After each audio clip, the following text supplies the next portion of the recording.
हाँ जी, good morning class. Good morning ma'am. अच्छे रहते हैं।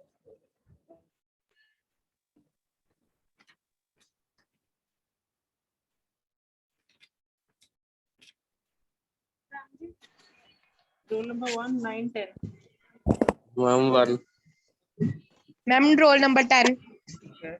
12 14 16 मैम ठीक है 14 ठीक है 16 भी है। 22 29 33 33 मैम प्रेजेंट 22 भी प्रेजेंट है। ठीक है जी। 33 मैम ठीक है जी। 37 41 42 37 प्रेजेंट मैं 41 ठीक है जी। 42 मैम ठीक है जी। 53 54 56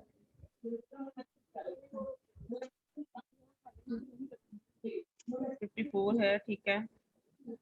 58 59 60 58 60 प्रेजेंट मैम 60 मैम प्रेजेंट ठीक है जी। ठीक है। 61 63 65 61 present, ma'am. ठीक है जी। 67 68 69 73 74 75 74 मैम 73 मैम ठीक है जी। 76 77 79 मैम 76 प्रेजेंट ठीक है जी। 1505 1506 1508 Ma'am, 1506 ठीक है present. 1508 present ठीक है जी। 10 12 15 16 18 19 यस मैम ठीक है जी। 16 18 भी प्रेजेंट है। मैम 16 ठीक है जी। ठीक है। 20 21 25 मैम 21 ठीक है। 29 30 31 29 present, ma'am. ठीक है 30 प्रेजेंट, मैम 31 भी प्रेजेंट, 32 33 35 33 मैम दिवाकर कुमार ठीक है present. जी, 36 को भी प्रेजेंट कर दिया, 43 44 45 46 47 43 47. 45 प्रेजेंट, 45 47 मैम 46 44 प्रेजेंट 46 है बस, बाकी सारे हो गए। चलो 43 मैम. ठीक है जी, एब्सेंटी सुन लो जो नहीं आए। Roll number 9 509 529 553 556 then 559 then 563 65 67 ma'am 567 present. ठीक है जी, 63 भी प्रेजेंट है, 67 भी प्रेजेंट है, ठीक है जी, 68 69 प्रेजेंट कर दिया, 68 है 69 प्रेजेंट ठीक है, 68 भी कर दिया, 69 भी कर दिया, 75 568 कर दिया बच्चे, प्रेजेंट कर दिया, 75 है, देन 77 79 1505 15 10 12 15 कोई भी नहीं इनमें से, 15 19 20 Ma'am, 25 19. ओके 19 कर दिया मैंने, 25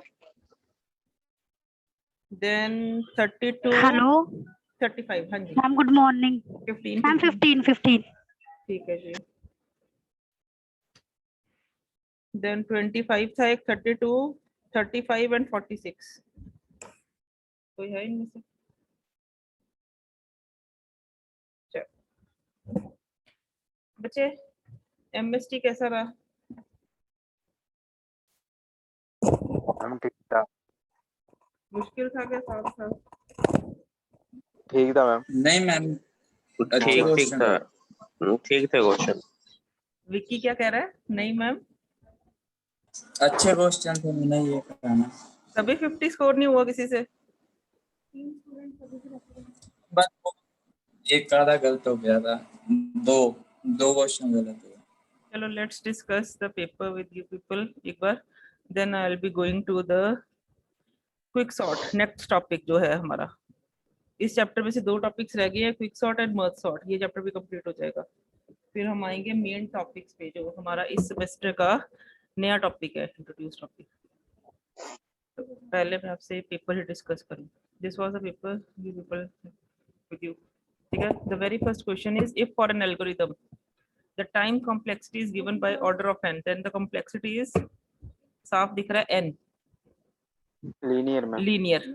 मैंने उस दिन भी बताया था, अगर order of 2 order of 1 fixed number है तो कांस्टेंट, पावर की फॉर्म में एक्सपोनेंशियल, ठीक है, लीनियर नॉर्मल, क्वाड्रेटिक हो सकता है, ठीक है, कुछ भी हो सकता है, लॉगरिदमिक हो सकता है, उस तरीके से आपको पता होना चाहिए किस तरीके की कॉम्प्लेक्सिटी है, क्योंकि this will define the graph you are going to plot. Constant means एक straight line, linear means a single line in an increasing order, constant means fixed, हर with the change in X axis the line is fixed, ठीक है ना। y की एक constant value plot हो जाएगी। Exponential raising power curve बनेगा, उस तरीके से इनको फर्क पड़ता है कि वेरिएशन कैसी है इनपुट के वर्सेस आउटपुट की। नेक्स्ट था steps of divide and conquer approach. Divide and conquer approach क्या करती है, जो हमारा करंट चैप्टर है, पहले डिवाइड करती है, देन क्या करती है, conquer ma'am combine. Then conquer करती है, यानी कि उनके ऊपर जीत हासिल करती है, देन उनके सॉल्यूशंस को कंबाइन करती है। डिवाइड मतलब पहले उस प्रॉब्लम को, जो भी तुम्हारा, जिसको हिंदी में बोलते हैं समस्या या प्रॉब्लम, उसको तोड़ती है। कॉन्कर मतलब छोटे छोटे पार्ट्स पे उस पे सॉल्यूशंस फाइंड आउट करती है, जीत हासिल करना, कॉन्कर करना। देन जब सब पे जीत हासिल होगी तो उस बड़ी प्रॉब्लम का उसका सॉल्यूशन कंबाइंड फॉर्म में रिप्रेजेंट कर देती है। So the first option is the correct one. Divide, conquer and combine are the 3 steps in order to complete the task for divide and conquer approach. Next, The complexity of searching of an element from a set of n elements using binary search algorithm is, क्या थी?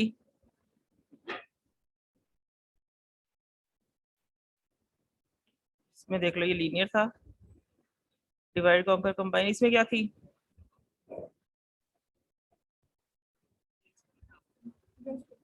शायद log n थी, log n। क्यों? क्योंकि वो divide हो रहा divide हो रहा है, ठीक है, मतलब मिडल एलिमेंट पहुंच रहा है, फिर उसका मिड फाइंड हो रहा है, तो log to the base n is the complexity. ये आप याद भी कर सकते हो। इनके सॉल्यूशंस भी होते हैं, ऐसा नहीं है कि इनके सॉल्यूशंस नहीं होते, पर ये आपका डिप्लोमा लेवल पे नहीं है तो फाइंड आउट कि कैसे वो लॉगरिथम है, क्योंकि हर बार एक सेट ऑफ एलिमेंट्स के साथ हम चलेंगे, फिर उसका कहेंगे ये लॉगरिथमिक n के इक्वलेंट जा रहा है, तो ऐसे n एलिमेंट्स के साथ भी वो लॉगरिथमिक n के इक्वलेंट जाएगा। तो वो सारा सॉल्यूशंस है, इतने डिटेल में नहीं जाएंगे हम। नेक्स्ट है, ये आपको ना 1 मार्क्स में आते हैं, इसलिए मैंने ये ऐसे क्वेश्चंस भी डाल लिए हैं। सेक्शन ए बनेगा आपका पेपर में जब आपसे पूछा जाएगा। नहीं तो वैसे भी अगर आपको बाइनरी सर्च लिखना है तो उसके अब आपको कॉम्प्लेक्सिटीज लिखनी पड़ेंगी। डाटा स्ट्रक्चर्स में आपने मिस भी कर दी हो, अब आपको हर चीज की जो भी आप एल्गोरिथम करते हो, whether you are attempting bubble sort, insertion sort, कुछ भी, उसका बेस्ट एवरेज और वर्स्ट केस कॉम्प्लेक्सिटीज क्या है, लास्ट पॉइंट ये बनेगा ही बनेगा। नेक्स्ट है division pattern of problems in divide and conquer approach. जब वो डिवाइड होता है तो कैसी डिवीजन होती है? Ma'am recursive.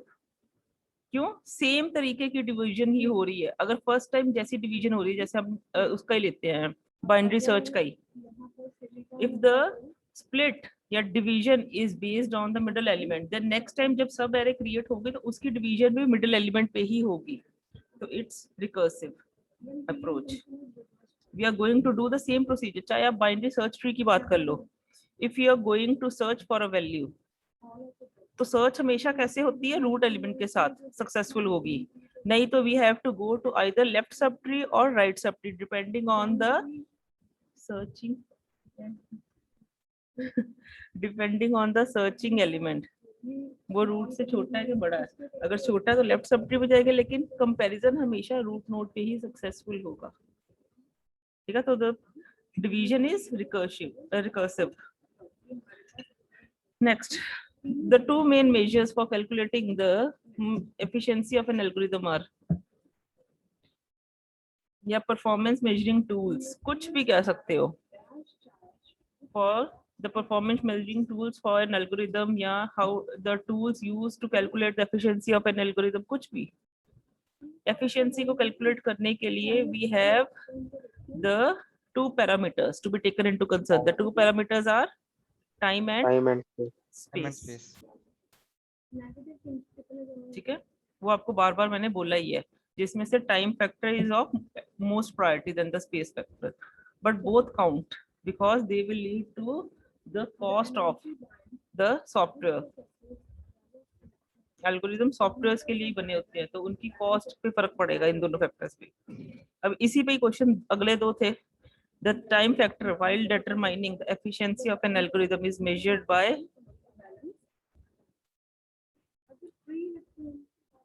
Time factor. मैंने कहा time and space are the two factors, तो टाइम फैक्टर किसके ऊपर डिपेंड करता है? सब में टाइम फैक्टर निकाला, क्या हम काउंट कर रहे हैं सबके लिए? Counting number of keys operation. हाँ जी, नंबर ऑफ की ऑपरेशंस या नंबर ऑफ ऑपरेशंस जिनको बोलते हैं। बाकी कोई भी इनमें वैलिड नहीं था। माइक्रो सेकंड्स काउंट करना नहीं, नंबर ऑफ स्टेटमेंट्स काउंट करना नहीं, नंबर ऑफ किलोबाइट्स, ये तो स्पेस से रिलेटेड हो गया, तो नंबर ऑफ की operations is the correct option. Operation कितने हो रहे हैं यही तो हम कर रहे थे असिम्प्टोटिक नोटेशंस में काउंट, कि क्वाड्रेटिक उसमें कितनी ऑपरेशंस हो रहे हैं, लीनियर कितने ऑपरेशंस कंसिडर किए जा रहे हैं, कांस्टेंट कितने हैं, तो उन सब में से उनकी प्रायोरिटी किसकी ज्यादा, उसके ऊपर हम कहते हैं कि ज्यादा जो उसका एफिशिएंसी है इसके ऊपर बेस्ड है, या जो टाइम कंजम्पशन है that is based on this factor. Quadratic का ज्यादा प्रायोरिटी होती है as compare to linear and constant. Same goes with higher order जो तुम्हारे वेरिएबल्स हैं, जितनी ज्यादा पावर होगी उसकी उतनी प्रायोरिटी होगी, वो ज्यादा काउंट करेगा नंबर ऑफ की ऑपरेशंस में, या उसका impact over to the algorithm is more as compare to the rest of the factors. या लोअर डिग्री ऑफ n, ठीक है। तो counting the number of operations is the factor that determines the time consumption of an algorithm. Next था the space factor while determining the efficiency of an algorithm is measured by. Space किससे measure होती है? Memory से मैं memory से, ठीक है। Counting the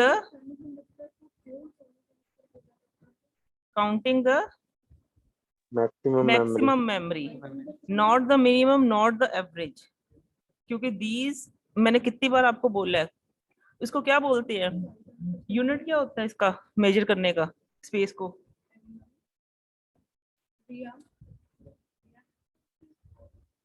units बताए थे ना मैंने, किसमें रिप्रेजेंट करते हैं स्पेस फैक्टर को?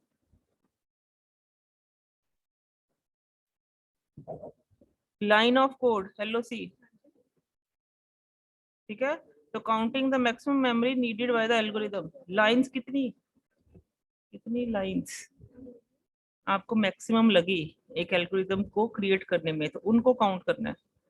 LOC फैक्टर बहुत बार बोला है मैंने, वर्ड यूज किया है, तुम लोग को अभी रिकॉल नहीं कर पा रहे हो चाहे,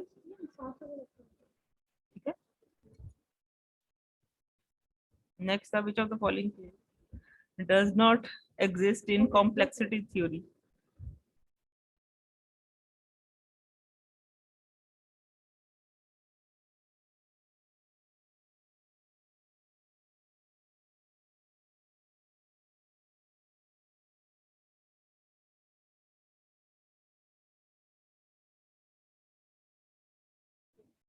हाँ जी, which of the following case does not exist in complexity theory? ये तो साफ था, 3 केसेस किए हुए, बेस्ट, वर्स्ट एंड एवरेज, तो नल केसेस का आंसर।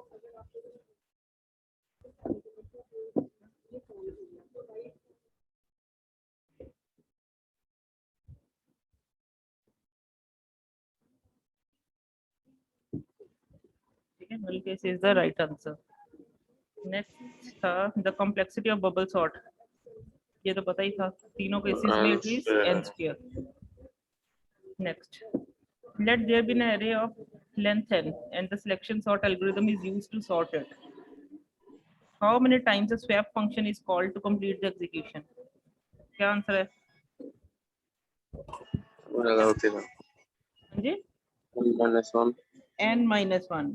अगर आप 3 एलिमेंट्स के साथ भी assumption लो भी randomly, ठीक है, तो फर्स्ट टाइम फर्स्ट पोजीशन के लिए स्वैपिंग होगी जब मिनिमम मिलेगा, सेकंड में सेकंड पोजीशन के लिए स्वैपिंग होगी, थर्ड की तो ऑटोमेटिकली स्वैपिंग अपनी हो जाएगी अपने आप, क्योंकि वो अपनी पोजीशन पे ऑटोमेटिकली चला जाएगा। तो n-1 would be the answer,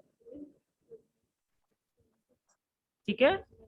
कोई 3 एलिमेंट्स अज्यूम कर लो ना, ये देखो 1 2 3। अब सबसे पहले सिलेक्शन सॉर्ट क्या कहता है? मिनिमम एलिमेंट फाइंड करोगे, मिनिमम का क्राइटेरिया है, तो जो भी इस पूरी लिस्ट में मिनिमम होगा उसकी इस पोजीशन पे स्वैपिंग होगी फर्स्ट एलिमेंट के साथ। फिर सेकंड पोजीशन के लिए रेस्ट ऑफ द एलिमेंट एक ही रह गया, अगर वो मिनिमम है तो यहाँ पे स्वैपिंग होगी, तो स्वैपिंग जो है n-1 टाइम्स आएगी। इसके लिए स्वैपिंग नहीं होगी क्योंकि ऑटोमेटिकली अपनी पोजीशन पे चला जाएगा। n-1 would be the answer, ठीक है। ऐसा नहीं है कि यहाँ पे कोई कंडीशन दी है कि वो ऑलरेडी सॉर्टेड थे, कुछ हम assumption ले रहे हैं कि सबके लिए swapping is required. Generalize condition में हम इतना नहीं सोचते, ठीक है। ये नहीं कहना कि हाँ सॉर्टेड थे, स्वैपिंग की जरूरत ही नहीं, तो 0 टाइम्स। हम ये कहेंगे कि स्वैपिंग कितनी बार होगी एक नॉर्मल एरे में, इसको हम अनसॉर्टेड ही मान के चलते हैं, assumption हमारी यही कहती है, ठीक है। नेक्स्ट था तुम्हारा, how many passes does N insertion sort algorithm consist of? ये भी सीधा डायरेक्ट क्वेश्चन था कि पासेस कितने लगेंगे, दैट इज n-1। एक कम पास हमेशा लगता है, हर किसी में देख लो, क्योंकि लास्ट पास में ऑटोमेटिकली वो सॉर्टेड हो जाती है, ठीक है। तो इसका भी आंसर देख लो, n-1। Next, what is the running time of an insertion sort algorithm if the input is pre-sorted? अगर input pre-sorted है बच्चे, अगर आप इसमें insertion sort को याद करो, insertion sort का कहता है, let it be, मैं डायग्राम उसको अपवर्ड टू डाउनवर्ड लेवल में बना रहे हो। This is the first element, this is the second element, this is the third element, this is the fourth element. अगर आप रिकॉल करो या लेक्चर को एक बार यूट्यूब पे देखना, इंसर्शन सॉर्ट में मैंने आपको करवाया था number of passes and number of comparisons in each pass, that will count कि टोटल नंबर ऑफ कॉम्प्लेक्सिटी कितनी चलेगी। ठीक है, अब ये इसका एक तरह से बेस्ट केस चल रहा है। क्यों? क्योंकि जब ये फर्स्ट पास यहाँ से स्टार्ट होगा, 1 के प्रीवियस एलिमेंट तो कोई था ही नहीं, तो फर्स्ट पास यहाँ से स्टार्ट होगा। अब फर्स्ट पास तो चला है, अब पास के अंदर कंपैरिजन क्या था उसका, एक एलिमेंट के साथ, सिंपली उसका हायर ऑर्डर। एक कंपैरिजन के बाद उसने डिसाइड किया कि उसको स्वैपिंग की जरूरत नहीं, वो अपनी सही पोजीशन पे है, नेक्स्ट पास में मूव कर गया। ये पास 2 चला, पास 2 में क्या हुआ, 3 इज कंपेयर्ड विद 2। जब 3 2 से ऑर्डर के हिसाब से सही है तो वो 1 के साथ कंपैरिजन नहीं देता, वो वहीं पे स्किप करता है। यानी कि एक कंपैरिजन के बाद वो फिर डिसीजन ले लेगा कि मैं अपनी करेक्ट पोजीशन पे हूँ, मुझे जरूरत नहीं है और कंपैरिजंस की। जब नेक्स्ट पास चलेगा, यानी कि फॉर पास 4, थर्ड पास, तो थर्ड पास में क्या होगा, वो फिर से 4 क्या है, 3 के साथ कंपैरिजन करेगा सिर्फ। जब वो ऑर्डर में अपने आप को पाएगा तो वो कहेगा कि 2 1 ऑलरेडी सॉर्टेड ही होंगे उसको प्रीवियस वाले, मुझे जरूरत नहीं है, तो एक कंपैरिजन के बाद वो डिसीजन ले लेगा। तो हम यहाँ पे कहते हैं जनरलाइज कि n-1 पासेस चलेंगे, क्योंकि 4 एलिमेंट थे, 3 पासेस चले हैं, कंपैरिजन एक बार हुआ है। ठीक है, तो रनिंग टाइम क्या होगा, is equal to the number of passes itself, क्योंकि एक कंपैरिजन ही उसके अंदर हो रहा है और वो डिसीजन ले रहा है कि मेरा पास जो है करेक्ट है, अपनी पोजीशन पे नेक्स्ट पास में मूव कर जाओ। ठीक है, तो अगर इसका आंसर देखें, this is n-1। Are you getting my point कि इनपुट्स प्री सॉर्टेड है। बच्चे अगर ये प्री सॉर्टेड ना होती, लेट इट बी, मैं यहाँ पे इसको 13 मानती, ठीक है, तो 4 ने इसको 13 ना लोअर करो, इसको 12 लेते हैं। ठीक है, 12 1 के साथ ऑर्डर में है, 3 ने जब 12 से किया तो 3 ऊपर गया। ठीक है, 12 नीचे आ जाएगा ना, अगर 3 ने 12 के साथ कंपैरिजन दिया, 12 नीचे आ गया। अब 3 ने 1 के साथ भी कंपैरिजन चेक करना है, क्योंकि अगर एक बार कंपैरिजन फेल हुआ तो वो उसके हायर ऑर्डर से भी चेक करेगा, और जब तक वो कंपैरिजन सेटिस्फाई नहीं होता उसने चेक कर ही जाना है। ठीक है, फिर 3 ने जब 1 से कंपैरिजन दिया, उसने कहा नहीं मैं ठीक हूँ, तो 3 अपनी इस पोजीशन पे आ जाएगा, तो 12 यहाँ पे आ गया। अब यही सेम काम 4 के साथ होगा, 4 ने 12 से कंपैरिजन दिया, ऑर्डर में नहीं था तो 12 नीचे आया। 4 ने अब 3 से भी कंपैरिजन देना है, अब 4 का 3 से कंपैरिजन सही है, इसलिए वो 1 से नहीं लेगा, तो 4 अपनी यहाँ इस पोजीशन पे आएगा। Though the comparisons vary for the एक random array, but sorted array में comparison is always equal to 1। That's why I say कि अगर हर बार एक ही कंपैरिजन जा रहा है तो सिर्फ पासेस के ऊपर डिपेंड करेगा कि कितनी बारी उसको एग्जीक्यूशन लेनी है, तो that's why the answer is n-1। ठीक है मैम, हाँ जी, मैम आपने इसमें पूछा हुआ है रनिंग टाइम बताने के लिए इंसर्शन शॉट का। हाँ जी, तो मैम रनिंग टाइम में पहली बार जो पास चलेगा तो मैम पहला पास चलेगा, उसके बाद कंपैरिजन के लिए n-1 तक चलेगा। हाँ जी। तो मैम रनिंग टाइम जब हम कैलकुलेट करेंगे तो पहला पास और कंपैरिजन के लिए n-1, तो मैम n नहीं हो जाएगा? बच्चे देखो, आप ना इसको कंफ्यूज कर रहे हो उस टर्म के साथ जो कि असिम्प्टोटिक नोटेशन है। असिम्प्टोटिक नोटेशन में अगर कहे तो हम कहते हैं the complexities of the order n, यही Yes, कहते हैं। ठीक है, that is why I am saying that it is of order n, because the, अगर अभी आपने चेक किया है n-1 पासेस चल रहे हैं, क्योंकि सेकंड से शुरू Yes, हुआ ma'am. ना n-1 पासेस, ये तो आपको क्लियर है ना, n-1 पासेस क्यों है, एक पास कम चलता है। Yes ma'am, yes sir. ठीक है, अगर इसका ऑर्डर कैलकुलेट करें, again the priority is of linear equation more than the constant, तो ऑर्डर ऑफ n नहीं बनेगा अगर उसको वही कैलकुलेट करेंगे। n से बड़ा क्या जाएगा, 2n, ये वो करके, for n greater than 2 the complexity is of order n। Getting? अगर आप Yes, ma'am. कॉम्प्लेक्सिटी की फॉर्म में जाओगे बच्चे, that is always equal to n, क्योंकि that counts to general value, this is the exact number of values. n minus 1. I'm not writing over here order. Big O notation में उसको कैसे represent करते हैं? That counts for general number of operations. Ma'am क्योंकि- आपने running time लिखा था ना, इसलिए मैंने ऑन किया है।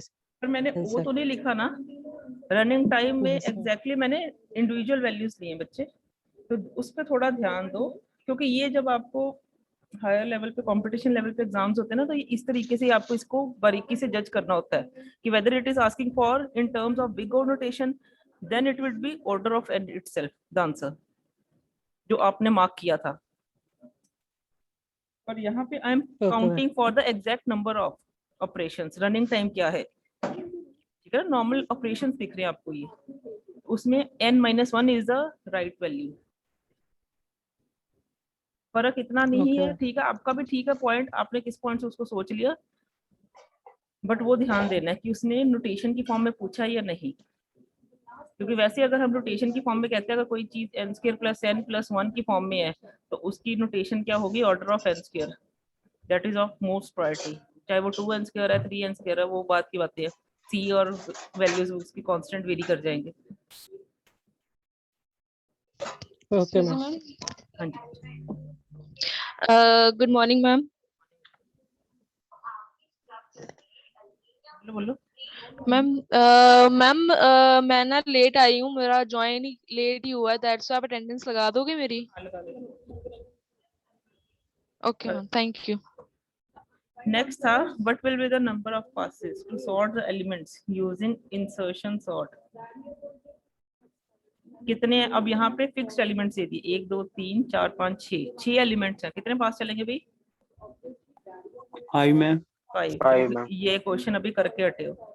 अगर 11 क्वेश्चन देखो और ये क्वेश्चन देखो सेम है, बस इसमें जनरलाइज वैल्यू पूछ ली है मैंने, तो इसमें एक एरे दे दी, तो 5 वुड बी द आंसर। ठीक है, for the following question how will the array elements look after second pass using insertion sort। इसके सेकंड पास के बाद इंसर्शन सॉर्ट कैसी वैल्यू देगा,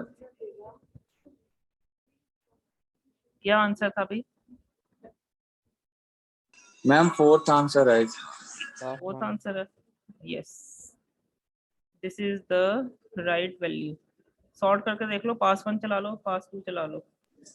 पास 1 में पास 8 1 पे सिर्फ स्वैपिंग 8 और 34 की होगी, राइट, ठीक है। पास 2 में 64 34 स्वैप नहीं होंगे, बाकी सारे एलिमेंट्स एज सच रहेंगे। अगर ध्यान से बच्चे इस क्वेश्चन को देखो, पास 1 में 8 इज कंपेयर्ड विद 34, ठीक है, उसका हायर ऑर्डर 34 है, तो क्योंकि ऑर्डर के हिसाब से वो सही नहीं है तो 8 आगे आ जाएगा, 34 पीछे जाएगा। ये सिर्फ ये 2 पास वैलिड कर रहे हैं, ठीक है। उसके बाद सेकंड पास में क्या होगा, 34 अब सेकंड पोजीशन पे आ चुका है, 64 इज कंपेयर्ड विद 34, क्योंकि वो ऑर्डर में सही है तो ये कोई स्वैपिंग नहीं होगी, तो वो अपने पोजीशन पे रहेगा। 64 यहाँ पे है, तो this is the correct. 3 elements देखो, बाकी 51 32 21 रिमेन्स अनचेंज, क्योंकि नेक्स्ट पासेस पे इसकी मूवमेंट होनी थी, इन पे तो कोई चेंज आना ही नहीं था, तो ये कोई भी ऐसा पास नहीं है, पहली बात तो इन तीनों में ऑब्जर्व कर लो, तो this is the correct option because of this.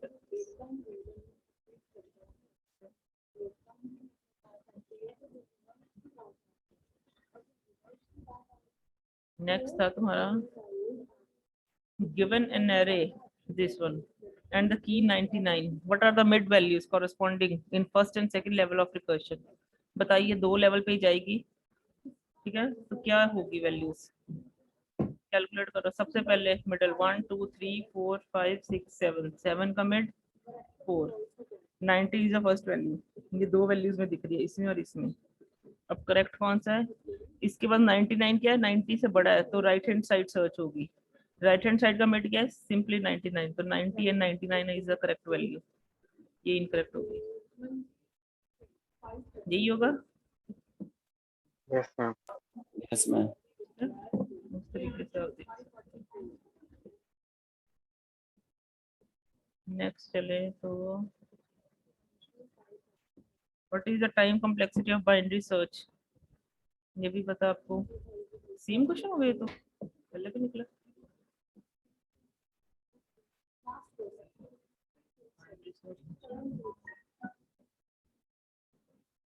First question भी यही था। चलो ठीक है, log n।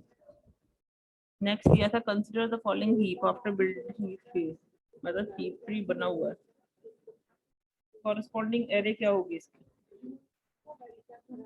अगर इसकी एरे पे ध्यान दें, 53, 59, 26, 41, 58, 31 शायद। कौन सा ऑप्शन है? Ma'am fourth. फोर्थ। क्यों? क्योंकि बहुत स्मार्ट आंसर था इसका, मैंने इतना सोचने के लिए मजबूरी नहीं किया। सबसे पहले तो 97 ही आएगा नोड में, एरे में। अगर एक एरे भी दी होगी एलिमेंट्स की, let it be these are the elements, तो सबसे पहले एरे में 97 एलिमेंट आएगा, तभी वो रूट नोड बना। गेटिंग? फिर सेकंड एलिमेंट उसका लेफ्ट चाइल्ड बनेगा, थर्ड एलिमेंट उसका राइट चाइल्ड बनेगा। ऐसे ही बनता बिल्ड हीप जो हमने बनाया था, एक हीप ट्री बिल्ड किया था ना एरे से। Yes ma'am. ठीक है, तो सबसे पहले 97 इज ऑब्जर्वेशन की वही रूट नोड बनेगा। अगर एरे में फर्स्ट एलिमेंट 97 है तो वही इसका रूट नोड है। जो इन तीनों में ये है ही नहीं ऑप्शन, तो एक ऑप्शन देखने पे ये करेक्ट आंसर मुझे दिख रहा है, बाकी देखने की जरूरत ही नहीं। अगर फिर भी नहीं तो ये देखो 97 यहाँ पे है फोर्थ ऑप्शन में, 97 उसका लेफ्ट 53, उसका राइट 59, उसका लेफ्ट 26, उसका राइट 41, उसका लेफ्ट 58, ठीक है, उसका राइट 31, जो कि एस एच ट्री दिख रहा है।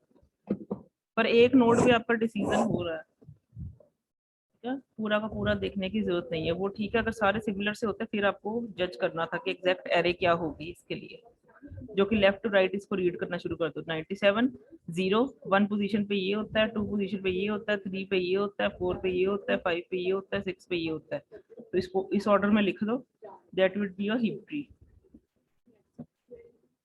किसी भी वाइस वर्सा भी चलेगा, तो this would be the correct answer. Next, in heap sort, after deleting the last minimum element, the array will contain elements in heap sort में। ध्यान से पढ़ो स्टेटमेंट क्या है। This is somehow थोड़ी सी लिटिल बिट मैंने मोल्ड की है। हीप सॉर्ट में हम क्या करते हैं, डिलीट करते हैं। सबसे पहले अगर मिनिमम हीप ट्री बना हुआ है तो पहला मिनिमम डिलीट होगा, फिर सेकंड मिनिमम ऊपर आ जाएगा वो डिलीट होगा। तो उसने कहा लास्ट मिनिमम को डिलीट करने के बाद एरे कैसी होगी, कैसी होगी भी? हम डिक्रीजिंग ऑर्डर में सॉर्टिंग। हाँ जी,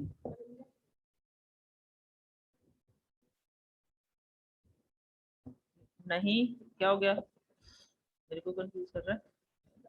डिक्रीजिंग कैसे हुई? लास्ट मिनिमम डिलीट किया ना, पहला मिनिमम डिलीट किया। मैम इंक्रीजिंग ऑर्डर में होगा क्योंकि लास्ट जाएगा मैक्सिमम वैल्यू। हाँ, लास्ट मिनिमम था ना वो, यस मैम। ठीक है। डिक्रीजिंग ऑर्डर है, दोबारा सोचो फिर क्या है question.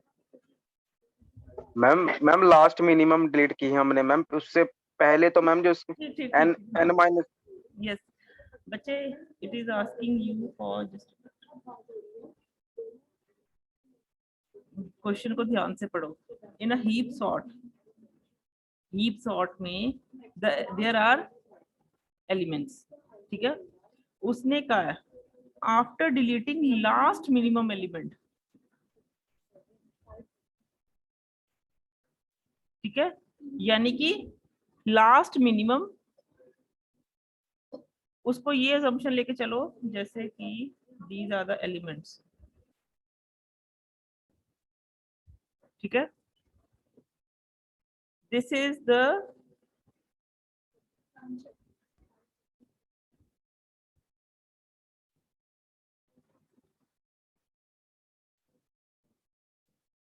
first minimum element, this is the second minimum element, this is the third minimum element, this is the fourth minimum element, this is the fifth minimum element, this is the sixth minimum element, ठीक है। अब इस array में last minimum कौन सा है? This one, last minimum, ठीक है। तो उसके लिए हम इसको कहेंगे decreasing sorted order would be the answer. Last में मिनिमम एलिमेंट डिलीट हुआ है, इसको टर्म पढ़ने का ये मतलब है इसका, उसके ऊपर फोकस करो। ठीक है, तो the answer would be the decreasing sorted order. इसको एक बार दोबारा समझना, तुम्हें समझ लग जाएगा। कोई एग्जांपल कोट कर लो ऐसे ही। नेक्स्ट आओ, the essential part of heap sort in the construction of max heap. Consider the tree shown below. The node value 24 violates the maximum heap property. Once heapify procedure is applied to it, which position will be? हाँ जी, 24 ने violet किया, उसने कहा, साफ बता दिया आपको। ये कौन सा है? मैक्स हीप है। ठीक है, अब 3 अकॉर्डिंग टू मिनिमम, 3 ऊपर जाना चाहिए, 7 नीचे नहीं, ये ठीक है, करेक्ट पोजीशन पे है। मैक्सिमम ऊपर होना चाहिए ना मैक्स हीप। हाँ जी मैम, ऊपर वाला क्वेश्चन एक बार दिखाइएगा।